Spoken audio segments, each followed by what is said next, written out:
Hey everyone. So I did a video on Jay Sigel. He was a great amateur player. He died in the spring of this year. Um, Back-to-back amateur championships, considered possibly the greatest amateur behind Bobby Jones. And I have a couple of his swings that I filmed on the golf course, and this is never before seen video of Jay Sigel. I find it really hard to find any footage of his golf swing on at least YouTube. I can't seem to find it. But these videos, he's mid 70s. He's not hitting it nearly like he was when he was young. He was ridiculously long. He was second to Jim Dent on the Champions Tour. He played like, I don't know, quite a while on the Champions Tour, won 8 or 9 times. Uh, Second longest hitter on the Champions Tour. Actually, an interesting story. He didn't really want to play on the Senior Tour, and he went down to Florida and he played with Jack Nicklaus. And Nicklaus said he came back. He said Nicklaus told him like, you just hit it so far that you're just gonna kill these guys, and he did. I mean, he won an awful lot for the. I mean, for an amateur joining the Senior Tour, he pretty much killed it. Um, so I just wanted to show you his swing, so you can see it because he was just a great player, and it's just nice to look at a great golf swing like this. So here he is on the 13th tee of his home course, and let's take a look.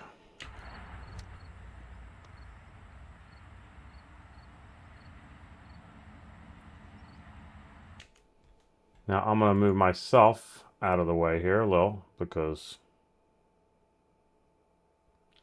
Okay, so now we can take a look at the golf swing of the late, great Jay Sigel.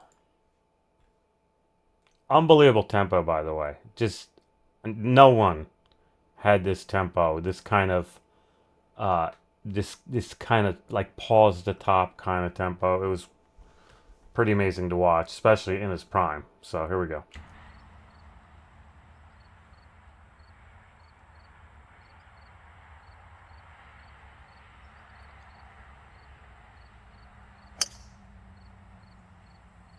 Man, that looks pretty good. How'd you hit it?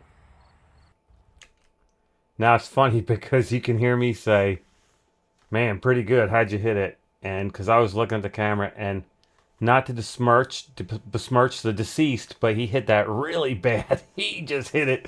I think he hit it like really quite a bit to the right. It wasn't a good tee shot. And I said to him, I said, "Oh, you want to see?" He asked me to film that, and I'm like, "You want to see it?" And he's like, "No, I don't want to see that." But so now this is another swing on the 11th hole. Uh, this one he absolutely destroyed. I mean, it might have been at that age the best I've ever seen him hit it. I mean, I caddied for him, you know, 40 years ago when he was just, back then he was hitting at 280 in the air, 290, maybe more if he wanted to. But this was at age 75 or whatever. It was he kind of destroyed this ball. It was really amazing. So we'll look at this swing. Just kind of look at it in regular speed. Here we go.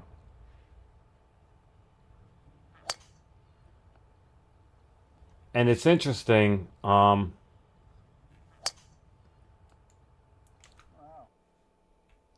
Uh, that tempo, I would say, may have sped up a little as he got older. It was almost slower when he was younger, I think. I'm not totally sure, but I know when he really wanted to pipe one, he would take it back and kind of just like double cock it at the top. Like it would kind of like hinge and then hinge again, and then he would just destroy the ball. I mean, he was hitting drives out there back when, with persimmon woods that nowadays guys hit with, modern equipment, and they're touting how big it is. And I'm like, yeah, Jay was doing that 40 years ago. So he was a monster. So let's go back to maybe the first swing, and we'll just kind of take a look. Actually, let's let's analyze this swing because this was the better swing. There were similar swings, but this one he actually hit really good. So let's go back. So here we go. Now, just beautiful kind of one-piece takeaway, and you can see his shoulders and arms work perfectly in unison. He's not just pulling his arms back. And, you know, when you're 75 years old, your shoulders do not want to turn, especially like when you were younger. But he does. He turns away. And now something I find really interesting here. I don't know if he did this. Like, that's an awesome position right there. You can notice he has his left foot flared out. He knew that as he got older, to flare those toes outward, he could turn back more and get through the ball better. And it's kind of what I do. Like, I have a badly broken left ankle, so I really have to flare my front foot out. And it helps me get through the ball. So that's probably the only thing I have in common with Jay Sigel in our golf swings. That, and I tend to hit it somewhat in the middle of the club too. But no, he was light years better than I'll ever be or ever was. All right. So, beautiful backswing position, just powerful, right? And another thing too is, you know, people always talk about like keeping the weight on the inside of the right foot. I don't see that at all. He's just like, he almost looks like he's getting a little on the outside. That's a debatable theory that you should keep your weight on the inside of your right foot. I don't really agree with it. But here we go. So as he gets to the top, now the really interesting thing to me, and I would never, although he used to ask how his swing looked to me. I never saw this until afterwards, but this is kind of strange. Watch the club kind of tip over at the top, like almost like a little casting motion at the top. And I don't know if he did this in his prime. Like I said, I don't know.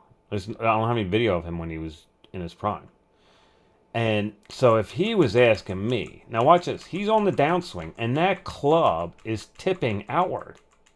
So whereas some guys would actually start to kind of pull their arms down and get more of a wrist cock, like kind of like a float load, he's actually tipping the club. Now, why would this happen? Now, I think he's got an awful lot of weight still on his back foot. I would think a lot of great players would already have an awful lot of weight getting on their front foot. And like I said, I don't ever want to critique Jay Sigel's swing, but I mean, I feel like I could critique any swing. He didn't hit it in his later years like he did when he was younger. So I don't know if this is, like I said, if we had some swings from when he was younger, we would say, but he's got an awful lot of weight. And I know he talked to me a lot about the weight shift and how he perceived weight shift. He actually dabbled with stack and tilt for a short while. And he was like really into stack and tilt, and then he started like shanking the ball. Not that there's anything wrong with stack and tilt. It just did not work for Jay Sigel. And then he told me one day, he goes, you know how you shift your weight? And I said, no. He goes, 100% back and 100% through. So we can obviously see he's 100% back on his back foot. But that club is like tipping. And now he's starting his day. He seems to have an awful lot of weight on his back foot. It's very strange. You know? So now he's stomping the foot down. Like, so he stopped the foot down literally halfway into his backswing. And nowadays, all they ever teach is, like, your weight should be going forward as the club's going back. Like, you know, this, like, recentering, you know? So, I honestly, if he said to me, well, if you see anything in my swing, I'd say that was kind of strange. But now watch this. Now he's, like, coming into the downswing, and look at this position. This is unbelievable. I mean, for a guy 75 years old, this is unbelievable. I mean, look at the knees starting to flare out and just squatting down. And it's, you know, this is... And let me tell you something. if you're not getting somewhere like this on your downswing, you're wasting your time. Like, I see so many swings, people aren't even close to this on their downswing. And every great player is basically in this position. And if you're not getting in that position, well, doesn't it make sense that you're never going to be a great player? And not that I'm not trying to make people great players, but you got to copy the great players. And this is, textbook. The club is still lagging behind, and it's parallel. Like, you want that thing parallel to the ground. You don't want that club head being thrown into the ball at this point. So, and I'll certainly do many lessons on this and getting into this position and how important it is. But anyways, here we go. Boom, boom, boom, boom, boom. Now he releases the club and bang. Now, boom, boom. Now something else that's very interesting here. So his arms, he does not like throw his arms out. There's not like this huge extended follow through. He's almost like he's pulling in. And we know, at least we know now, that a lot of these long hitters actually are pulling in because they're actually speeding the club head up by actually pulling the handle away from the ball. Like, you throw the handle out, it doesn't really speed up the club head.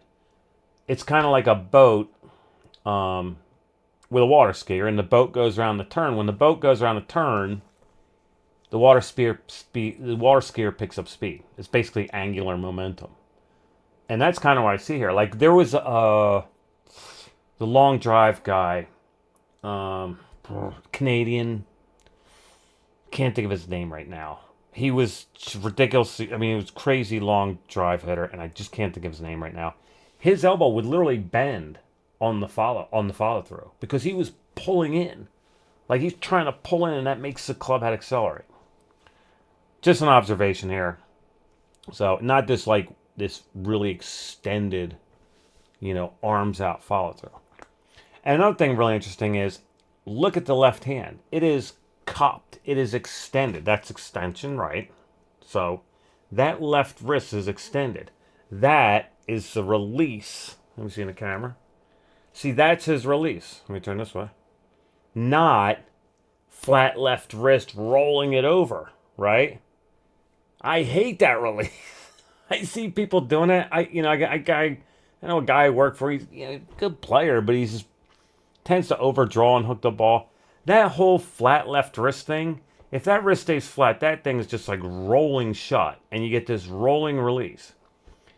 And that's actually, this release is the Mike Austin release. Mike Austin talked about like that with the, let me turn to the camera. See, this wrist goes like this. And I will certainly do videos on this type of release and how to kind of get the feel for that release. It's huge. If I go like this, the face still closes, but not nearly as rapidly. And to me, this is faster than this. This isn't fast. This is like just a lot of rotating. This, like if I was going to backhand you across the face, bang, right?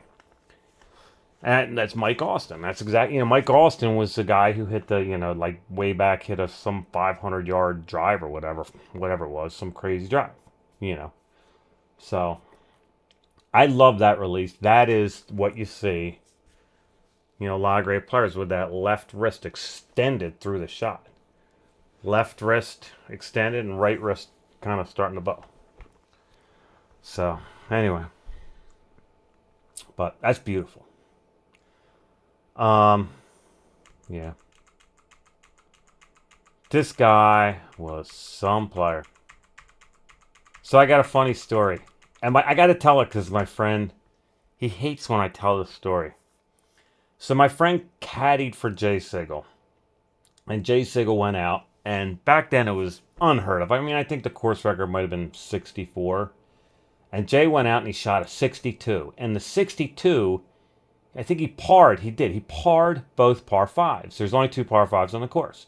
It's a par 70 course. So 62 is 8 under. But he parred the 2 par 5s.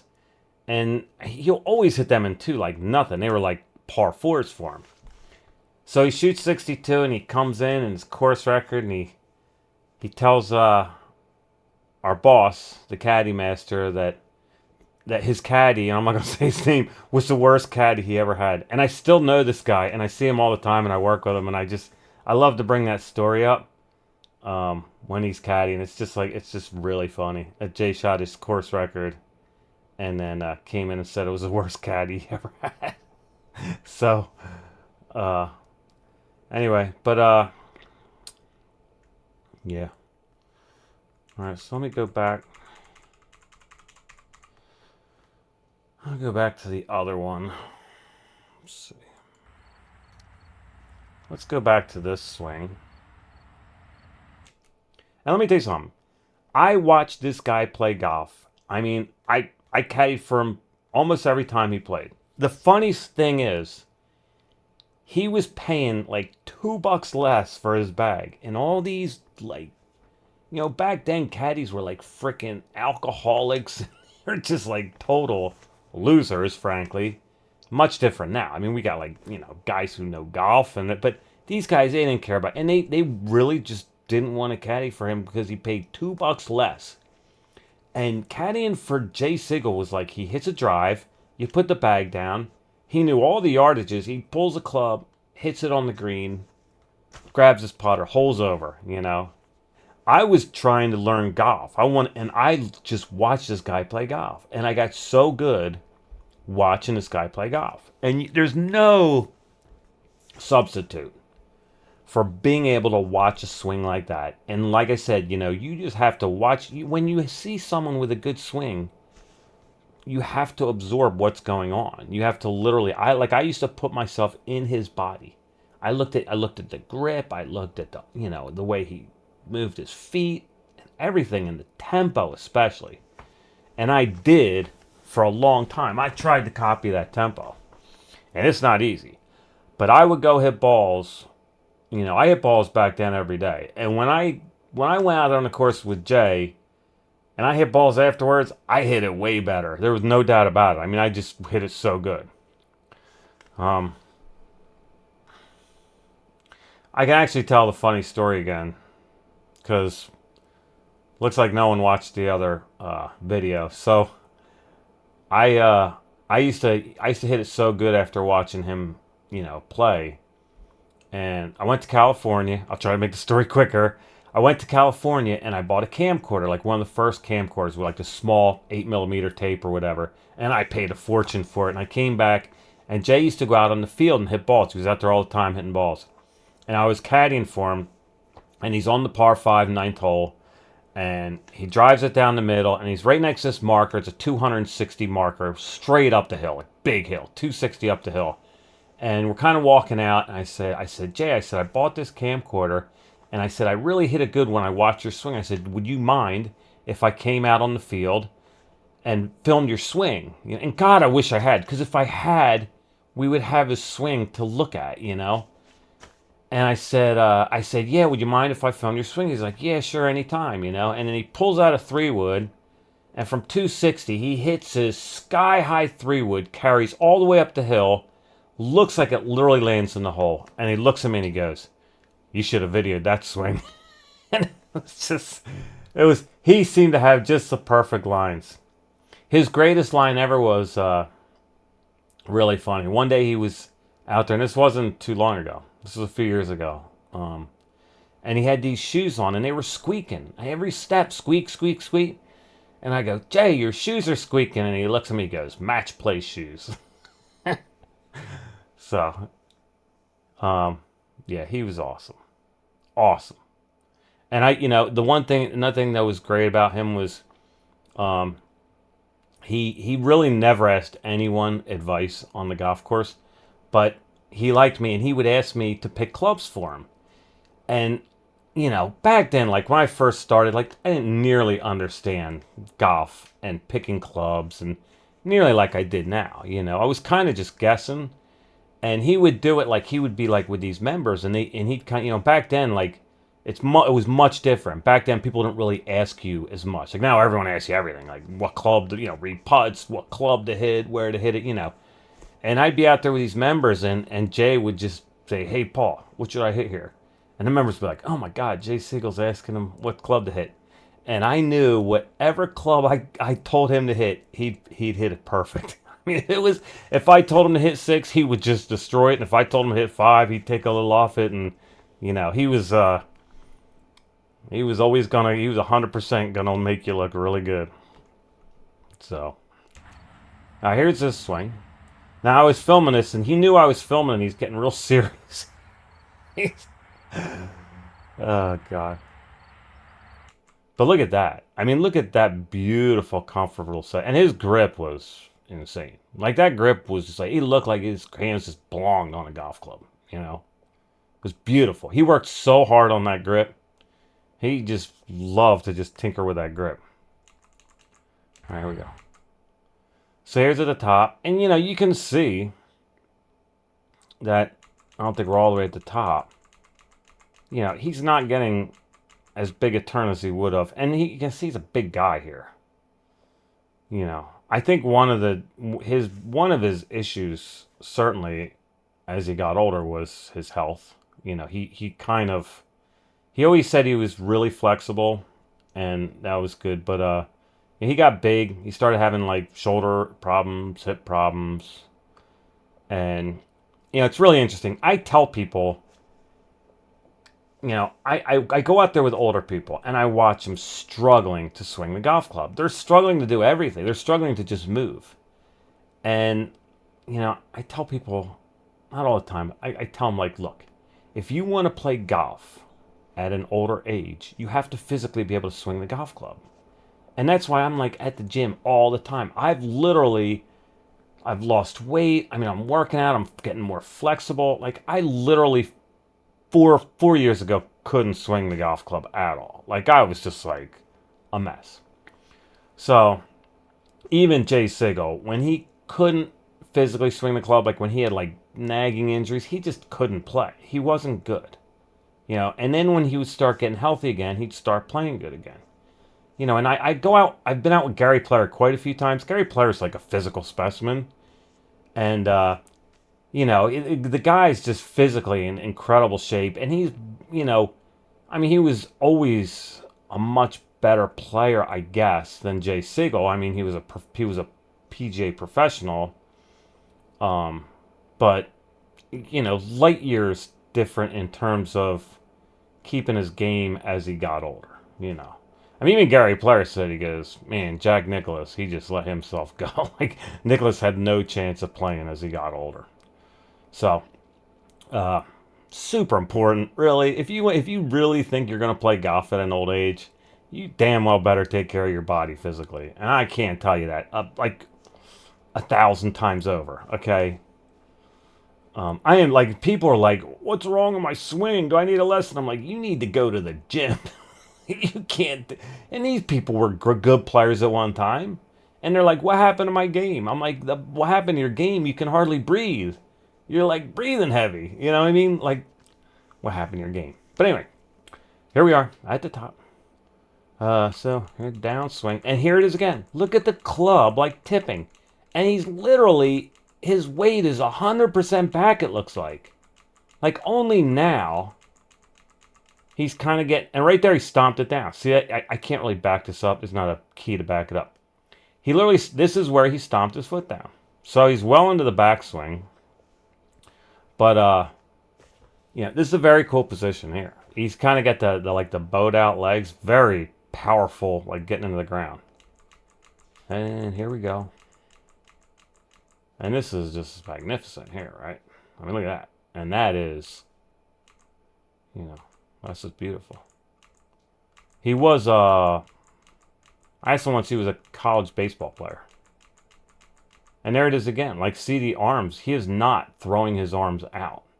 He's just kind of letting them go around the left. Almost like he's kind of, just letting them go and pulling in. And there it is. And like I said in the video, I said, looks good, Jay. He didn't hit this ball good. It's not good. So, yeah. So, I just wanted to do this video because, this guy... I mean, come on. There's a video on my page, and it goes through all his accomplishments, and it's amazing. Like all this guy's accomplishments. I mean, I didn't even realize all the things. I was like, "Hey Jay," called him Jay. "Hey Jay," and then one night I was looking for a swing online. I just wanted to like show someone a swing because it was just so unique and awesome. And I couldn't find his swing online. Then I found his webpage. It was like his personal webpage. And this thing was like, I mean, it was the longest, thickest paragraph of all his accomplishments. And I read through it. And the next time I saw him, I just felt like calling him Mr. Sigel. I was like, this guy. I mean, here's the funny story. So I got lucky enough to play Pine Valley. And I'm at Pine Valley, and I'm in this little dining area where you eat the burgers, a little dining area. And they have the Crump Cup, which is like this huge amateur tournament at Pine Valley, and Jay was an honorary member at Pine Valley. And I'm sitting there eating my burger, and I look up, and all these plaques, and it's like Jay Sigel, Jay Sigel, Jay Sigel, Jay Sigel, Gap, Jay Sigel, Jay. I mean, it was just all over the wall. I believe he won 9 Crump Cups. But if you ever have a chance to look up this guy's accomplishments, it's amazing. So, and I've heard that he won back-to-back U.S. amateurs, and that's kind of unheard of. Like these guys are crazy good players, battling out in match play, and it's funny. He used to play the club gap matches. In gap matches, it's just like players from other clubs come in, and Jay was obviously number one, and these guys would come in and they'd be like, "I'm gonna beat Jay Sigel." I'm like, "Yeah, good luck, buddy." And it was always like they always found out about 6, 7 holes in, it probably wasn't gonna happen. And I don't think anyone ever came close. I don't think he ever lost, but he was he played in the club championship at this club, our home club. He won it 10 straight years. No one could beat him. And it got to the point where people stopped playing because I was like, I actually heard this just recently. So the club championship was kind of stretched out. It took like 3 weeks of like, stroke play, matches. And people were just like, I'm not going to just take 3 weeks off in the middle of the summer to try and beat Jay Sigel. Like, we surrender. We give up.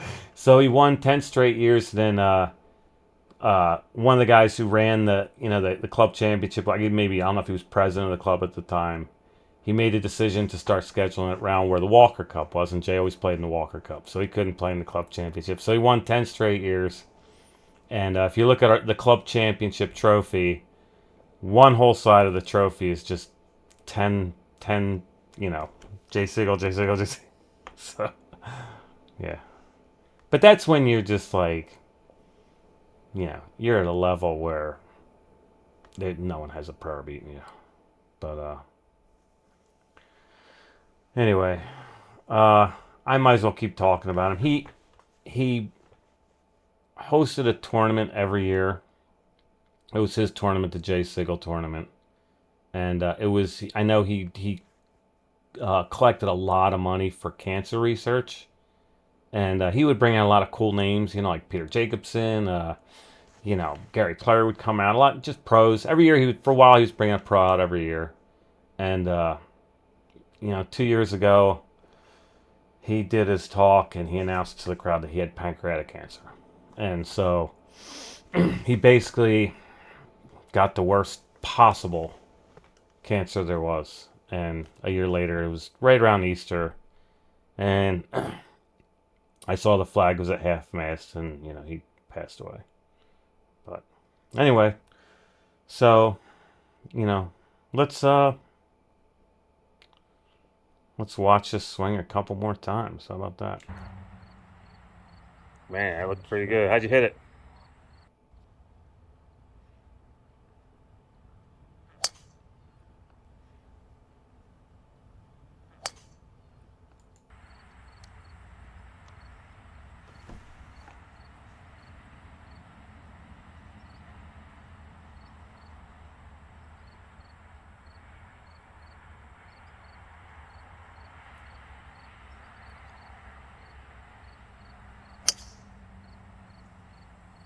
Man, that looked pretty good. How'd you hit it?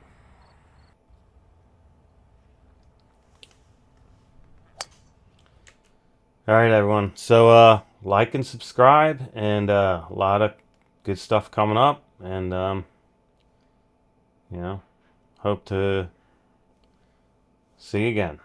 Take care.